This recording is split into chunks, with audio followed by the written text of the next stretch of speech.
મોરબીનો Navlakhi road ઉબડખાબડ થઈ ગયો છે અને મોટા ખાડા હોવાના કારણે અવારનવાર અકસ્માત સર્જાતા હોય છે, જેથી કરીને સરપંચોની આગેવાનીમાં આજે ગ્રામજનો દ્વારા નવલખી રોડ ઉપર ચક્કાજામ કરવામાં આવ્યો હતો।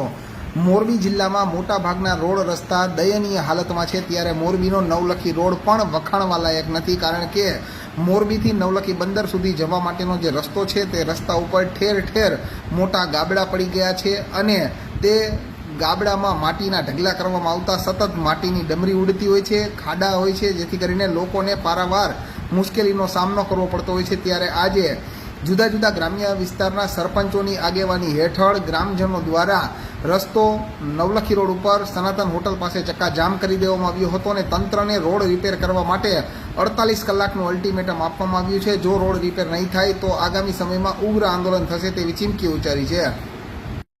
કોઈ ધંધાવાળા એ બધા જે અપડાઉન કરે છે કાયમી હેલ્મેટ પહેરી બરોબર હાલો માથાની સેફટી છે, પછી મોટરસાઇકલની કોણ જવાબદારી? વીમા કંપની કાંઈ દેતી નથી। મોટરસાઇકલ તમારું ભાંગી જાય ગયું તેલ પીવા તો વીમા ભરો, પોલીસવાળા બધી કોરથી ખાય છે।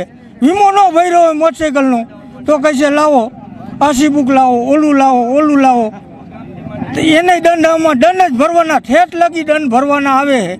ખેડૂના દીકરા આવડા ખાડા છે બરોબર, હાથ પગ ભાંગી જાય, પગ ભાંગી જાય, ઢીંઢું ભાંગી જાય, કોણી ભાંગી જાય તો એનું જવાબદાર કોણ?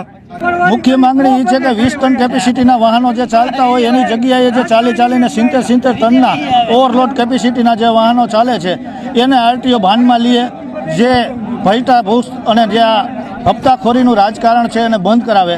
મુખ્ય માર્ગ તો એક જ છે કે આરટીઓને ભાનમાં લે સરકારશ્રી, જે આ 30 વર્ષથી આ સરકાર છે ને આ સરકારમાં આવડું મોટું હપ્તાખોરી, જે એક પણ રસ્તો ગુજરાતની અંદર જ્યાં હાલવા લાયક નથી એનું કારણ એ જ છે ઓવરલોડ। આરટીઓ જિમ્મેદાર છે। આજ રોજ બરવાડા, ખેવારિયા, લુટાવદર, માનસર, નાયણકા, બિલિયા તેમજ બગથડા, ખાખરાળા, જયપુર આજુબાજુના 25 થી 30 ગામના આગેવાનો અહીંયા બધા ભેગા થયા છે। ભેગું થવાનું માત્ર ને માત્ર કારણ જે નવલખી મોરબી જે રોડ છે એ રોડ કચ્છને, માળિયાને બધાને લાગુ પડે છે અને ઢીચણ હમાણા ખાડા આ રોડ ઉપર થઈ ગયેલા છે।